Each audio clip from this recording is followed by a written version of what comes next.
This is the Kratom Science Podcast.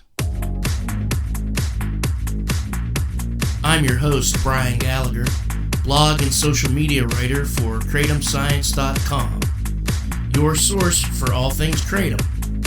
My guest is Cami Ann Davis. Cami was in a rafting accident in her 20s that led to a life of chronic pain. She went on to become a nurse. The physical strain of nursing combined with the opioid medications for her chronic pain led her to search for an alternative. Cami discovered Kratom and has become an advocate for the plant that she says provides focus, energy, as well as pain relief. This is Cami Ann Davis, and this is her Kratom story. In your article, which is really good, it was for alternative pain treatment directory. Okay, so it said you had an accident. What happened there? Was it a car accident? So I suffered 3 injuries over the course of 8 years. The first one was a really bad whitewater rafting accident, and that caused PTSD, I'm sure. I can go into that a little bit. Yeah. Okay, so well, at the time, we thought we had signed up for an intermediate course, Class 4 Rapids. However, due to the late rains that spring, we ran into 5+ Class Rapids. Oh, wow. Which are non-runnable. But, so anyways, it was crazy. Our raft tipped, and, I was the only girl on the raft. All guys, Marines, firefighters. But, we got smashed up into, the rocks and just consumed a bunch of water, contaminated water. Anyways. We were camping, of course, on a trip, and we all fell out of the raft, and I had to be rescued. We all had to be rescued, but thankfully, I, caught up to another raft, and they threw me a rope and took me in. And so the next day, I was bruised from head to toe, and then, I didn't feel very good because I drank all that water, but I didn't get checked out or anything. And then at that time, I wasn't a nurse or anything. I didn't have any experience, so I didn't ice it or anything.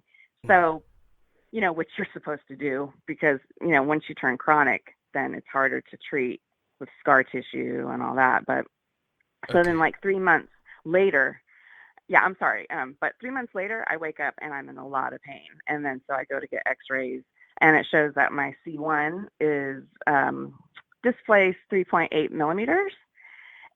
And then it also showed, because I got x-rays and I got a video fluoroscopy where it's cool. It's like an x-ray. It shows you while you're moving, and that showed the ligamentous laxity.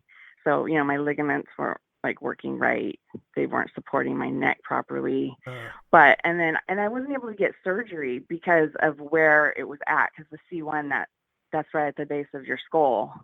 So they couldn't really do anything.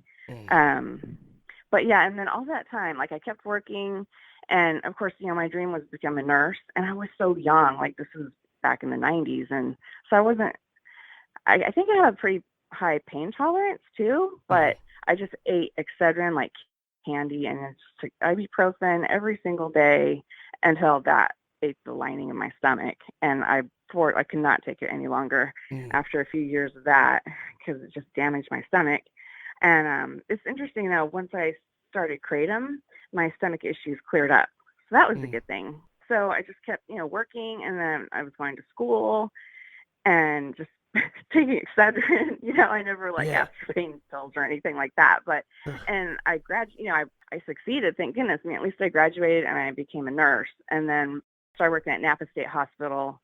That's a pretty dangerous environment. The nurses and techs, they don't have any kind of protection on the unit. And of course, they don't tell us that. There are hospital police, but they're not on the unit, and they don't even carry guns or any kind of protection, not even a stun gun. So the nurses and techs on the unit, we're just on the floor, and all we have is an alarm pen. But and we have to deal with stressful situations. I worked on the forensic side. I worked with the criminally insane, and so we had to perform, do takedowns, and so anyways, that was wear and tear, and then just I was re-injuring myself, so that just escalated, and from then wrestling patients to the ground and stuff. Yeah, that sort of thing. Oh man. Yeah, I know it's a pretty wild job. It was really interesting, But had I known there was no security like that, I probably wouldn't have, I would have just, I don't know, I wouldn't have worked there probably. And the money was good. So that's always appealing. So that contributed. And fibromyalgia, like I have that. And I totally believe that that is a result of multiple traumas to the body. Yeah. I've had fibro for 20 years. And I mean, I still don't understand it completely, but I can manage it pretty well. And as long as I take, good care of myself and like manage my stress, you can manage it. And Kratom does wonders for it. It's widespread pain, that just makes you like hurt all over. It feels like you're wearing a wetsuit that's 10 times too small, if that makes sense. Okay. Yeah, that's a good way to describe it, because I just for this, I talked to a lot of people that say they have fibromyalgia, and Kratom seems to be a good thing to take for it. But yeah, I'm trying to get an idea of what it feels like, but that's a good way to describe it. Thanks. And then it also causes brain fog and really bad fatigue. And so Kratom helps that also, like really, really good. Yeah. And so at some point you said in your article that you were taking morphine and opioids for all your pain. Oh, right. Yeah, and they also prescribed me Xanax and Neurontin and Tramadol. Oh, the Neurontin was horrible. Like it made me feel really dizzy and just not clear-headed. And the morphine, it was hard to take that because I already had fatigue, and it kind of made that worse, and so I had to really fight that off. Yeah, I didn't really like those medications at all. I mean, I'm not going to lie, they did relieve my pain, but the side effects weren't very good. And of course, they can cause respiratory depression too. So that's another good thing about Kratom is that, it's atypical. It only partially attaches to your mood receptors. So therefore, it doesn't cause the respiratory depression, and it's, low risk for addiction and all that. So you said you had some of these conditions for 20 years. Did it start with the rafting accident? It did. Okay. Yeah, like months after it. I mean, it kind of it escalated because after when I was nursing and like working with, I also worked at Sonoma Developmental Center. It's pretty much like a state hospital, long-term residential treatment facility. And that's a lot of lifting and, dressing, bathing, bedridden clients. So that was tough too. Yeah.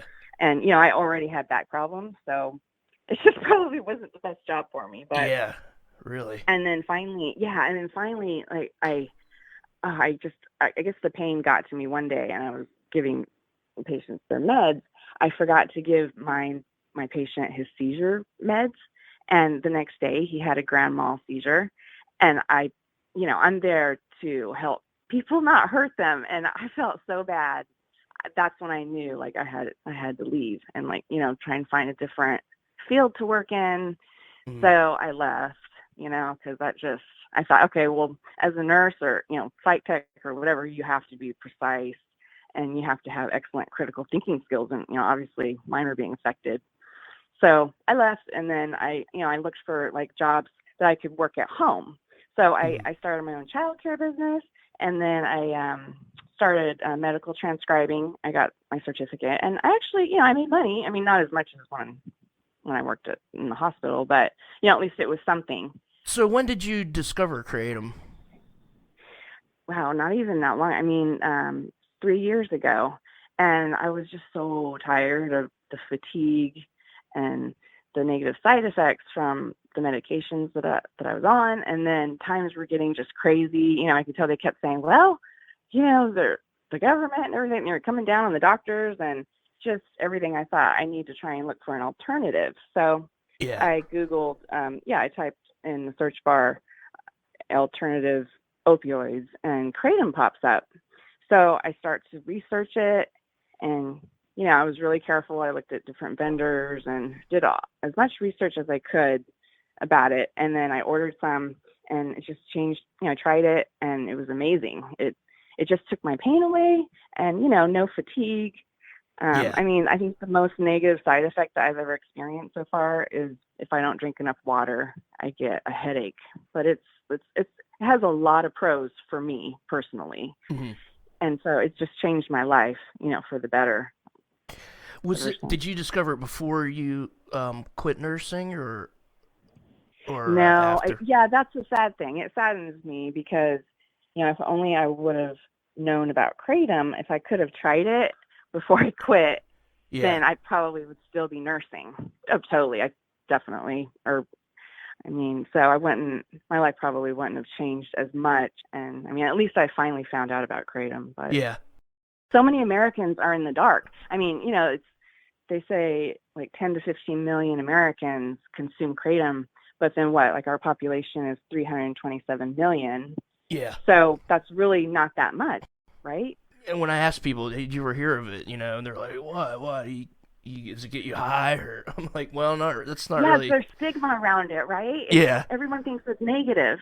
They just don't know what it is, and the media. Yeah, and it's kind of frustrating because it's like outside. We're trying to reach other people, and I put this on my personal Facebook, this podcast and stuff, and I'm trying to get people to realize it's not really a legal drug to get high from. It's more like a lot of people use it to get sober.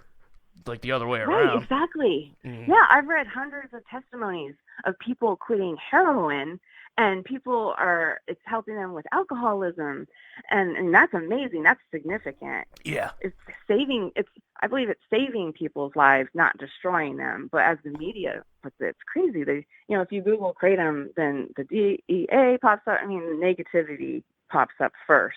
I think the testimonies, do you think that helps? Like when all of us, like the advocates, when people like speak up about it, do you think that's helping? Absolutely, yeah. I'm trying to get basically this podcast, and I do like an article on there on Kratom Science called Kratom Stories, and I'm trying to get people to tell their story. And I'm working on, we have like 4,000 comments on the page and on different articles, and I'm kind of working on putting those together to have like a list of testimonies that it could be in like one document, and I could email it to whoever needs to read it. Mm-hmm. But, congressmen and all that. Yeah. Yeah, and the American Kratom Association, they're doing phenomenal work, I think. Yes, right. Definitely. They're trying to introduce the Kratom Consumer Protection Act on the federal level, and they've already introduced it across some states. We're lucky to have them. Yeah. So even like I was arrested a year ago. Oh, really? Yeah. Last year I was driving home from an art show and I missed a stop sign. Yeah. So I get pulled over and asked if I had been drinking. I said no. The cop, he gives me a breath test. I pass it, of course. And he gives me a field sobriety test. Mm-hmm. Okay, well, honestly, I don't have the best of balance, and it was late. I failed it. I didn't do very well, and it was cold and freezing in my defense. But anyway, so then he asked me, have you taken any medications today? And I said, nope. I guess I was just ignorant. I didn't think this would be a bad thing to mention Kratom. Yeah. I mentioned, all I took was 1.5 teaspoon of Kratom this morning. Yeah. Around, what time? Around 7 a.m. And that was hours and hours ago. This was 10 o'clock at night. And so after that, it just went downhill.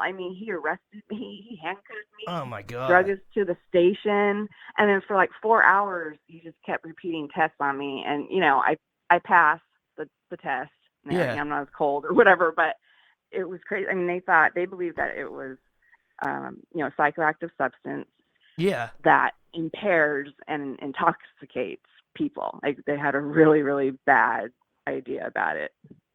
So, finally they let me go, but that was horrible. Yeah, that's like being arrested for drinking coffee, but at half a teaspoon, no. Right, and it was a long time ago too. Yeah. Like it was hours and hours ago that I told him, but it's like he just had this bad opinion of it already. Did you beat the charges though? Nope, he wasn't. I don't think he could charge me on anything. Yeah, really. Because you weren't drunk. No. People don't understand it actually helps your focus. It's more like coffee, really, especially at that small amount. How much do you take a day? Do you usually just take half a teaspoon? No. Okay, so that was that one day, but now I take 1 to 2 teaspoons at a time. Yeah. About three times a day. Yeah. And I also take breaks. 1 break every month. Okay. And I also switch strains, because I don't want to build a tolerance, because that's just, that's the truth. We can build a tolerance to it, but same with caffeine and, other things. I believe that you can make anything a problem. Yeah. So I mean, you need to respect the plant and take it responsibly and at minimal doses. Don't abuse it. Don't take huge amounts. Do you find that it's better than opioids for chronic pain? I think it works just as well, if Yeah. not better. And it's great because it helps my fatigue. Yeah. As opposed to the opioids, it didn't do that. Like, it didn't really get rid of the brain fog as well. And I would feel drowsy at times on them. So that's a huge pro for me. That's cool. With Kratom. And does it help specifically with PTSD? Is it just maybe helps with the anxiety and depression that comes from that? Definitely. Yeah. It helps so much with that. I also take ashwagandha, and that helps too. I take it with the Kratom.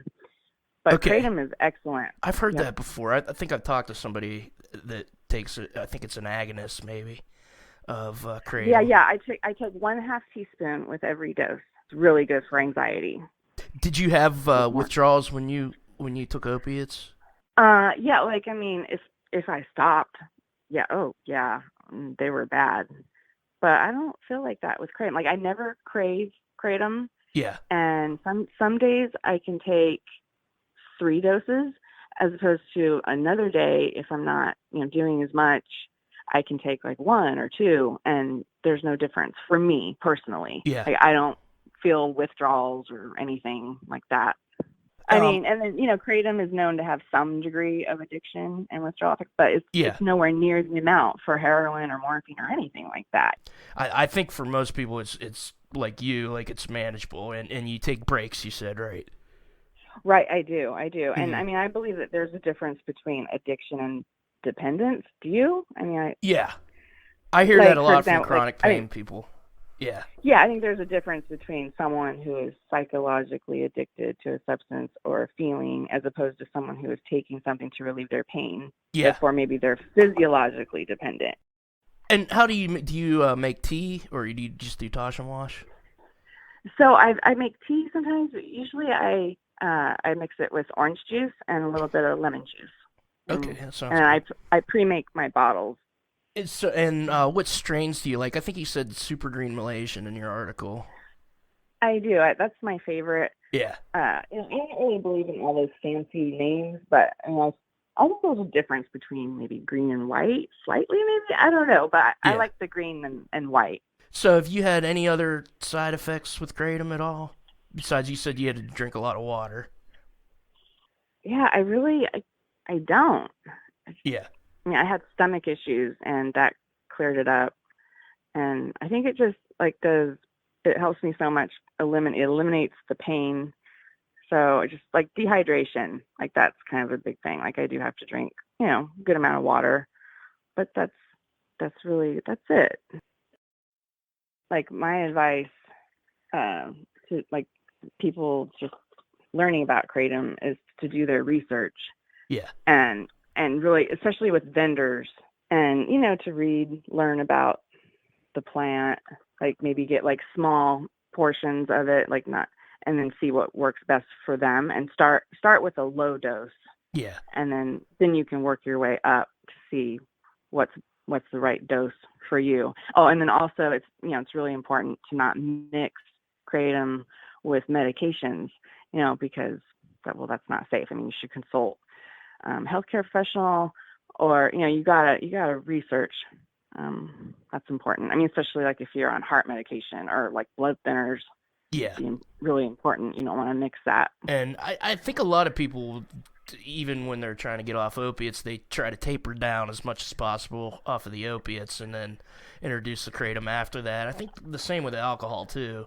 Is I've heard a lot of people, they'll say, yeah, I'll just have some beers just so I'm not withdrawing from the alcohol, but then they say eventually, which is pretty crazy. I've talked to a couple people who are heavy drinkers, and they said eventually they just don't crave a drink anymore when they have their Kratom every day, which is nuts. Yeah, no, I noticed that. I know, isn't that crazy? Because I mean, I drank some, some. Yeah. I was never a heavy drinker, but I noticed like I have no desire to have a beer or anything. It just kind of, it's kind of cool. I mean, especially, I think it's amazing that people are quitting heroin, because methadone and Suboxone, those, those have negative side effects, and, they carry risk for respiratory depression. Mm-hmm. So, I mean, I think Kratom is way better than methadone. Yeah. I think Americans deserve to know, or at least have the option. I mean, that's great if methadone is, the way for someone to go. I'm not bashing that at all. Mm-hmm. But at least, they should have the option, and they should know about Kratom. Hopefully that will happen one day, so they can choose which route they want to go. Yeah, really. Have you ever had like a doctor that you could openly talk about with Kratom? No, not yet. No, okay. But I was, thinking about like definitely mentioning it, because I think that would be important, get the word out and just talk about it, right? Yeah, yeah. And I'm thinking, like, for a doctor, that would be an opportunity to, learn about it, actually. If, they have, because I hear, some people say, their doctors will just look it up, and then the FDA doesn't approve it, so they'll tell their patients that, because they really don't know about it. But then... Yeah, they don't know anything about it yet. Yeah, but then there's some others who will, their patient will tell them, hey, this stuff really helps me, and they'll listen to it, and they'll say, well, your blood pressure's fine, this is fine, if it helps you, then go ahead and take it, but... Yeah, it really depends on the doctor. Yeah. There are some that are, that are open, but I think the majority are not, there are a lot that just are not, and that's a shame. Yeah, but, yeah. I mean, and I was never denied my pain meds or anything like that. Like I was, because I know a lot of pain patients are just being cut off, and I think that's terrible. Yeah. Fortunately that didn't happen to me, but I just, I don't like the side effects. So, of course I always took them responsibly and all that, but I'm very thankful that I did find Kratom. Just when I found Kratom, it helped me so much, and I didn't feel impaired, or it didn't change my personality at all. And it just gave me focus and clarity and, energy, and it took my pain away, and my anxiety. It was, it was great. It's just, so I wanted to go with Kratom, definitely. Yeah. Instead of morphine or Xanax, and definitely not Neurontin or Tramadol. Yeah. I don't like those medications at all. And I mean, because Kratom really leaves your mind clear. Do you think that helps you like do your job or just be more productive in general? Definitely. Yeah. Yeah, because when I was taking morphine, I had a hard time concentrating. Yeah. But with Kratom, it doesn't do that. So that's why, if only I would have found Kratom when I was nursing, like I probably would still have a career now. It's great for mental clarity and focus. When you stop taking it, do you find your chronic pain comes back, and do you just have to kind of, put up with it for a couple days when you want to take a break from Kratom? I mean, honestly, it does. But I do have to say that I feel like my condition is better. Yeah. All around. I don't know why. I don't know. It just seems like my condition is better. However, the pain does come back. So do you get involved in any activism out there in California, or do you even need to? I know it's legal there. I do, definitely. I follow the American Kratom Association closely, and I'm district captain for District 5, so I'm trying to help them there with this new program that they're working on. Yeah. Okay. So you signed up for that. Yeah. That's great. And I have an advocacy group, Southeast Beautiful, and so it's growing. I'm working on that. And what's your group called again? Southeast Beautiful. And it's just a pro Kratom group? Yeah. So we try and put our minds together, and I mean we search the web, try and find threats, and see where like they're trying to ban Kratom across the country. Yeah. And then when we find those threats, we communicate that with each other, the AKA, right? So we try to just all work together so we can like band. And I'm trying to create unity and harmony in the community, so we can win this thing and save our plant, and keep Kratom legal. And I'm always saying, decriminalize Kratom, because that's what we're dealing with. they, were treated like criminals or something. I mean, I was literally treated like a criminal. I was arrested and held for 4 hours. My poor son, was just there too. Oh, he was because there. That's terrible. Yeah, right. And I mean, it's all because I mentioned I consumed, a half teaspoon or whatever of Kratom. It doesn't always pay to be honest with the cops. I hope Kratom remains a dietary supplement. Yeah. I would love to see it in the, I would love to see Kratom at the dispensaries or in the vitamin shops.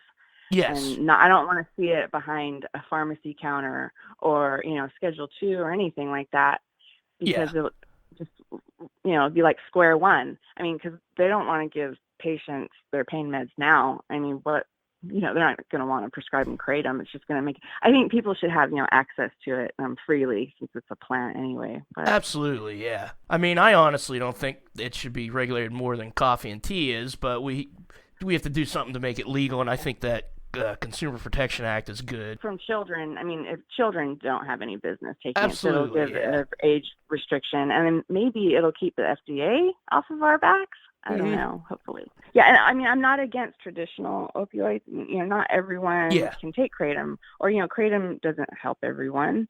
Yeah. We're all different. And so, I think those people should have access to adequate pain relief. Right? Yes, definitely. Right. And then I just started growing too. I got plants. Oh, did you? And they're growing. Yeah, so I'm excited because they're growing beautifully. How's the climate where you are for that? I talked to a guy that grows them in Ohio, and he just keeps them in pots and brings them in the winter. So that's what I'm gonna do. Yeah. So I got them like a month ago, and they're out on my porch. And California, it's pretty warm right now. Yeah. And so they're thriving. Just that I believe that Americans deserve to know that there's another option for pain treatment, such as Kratom, to at least have the option.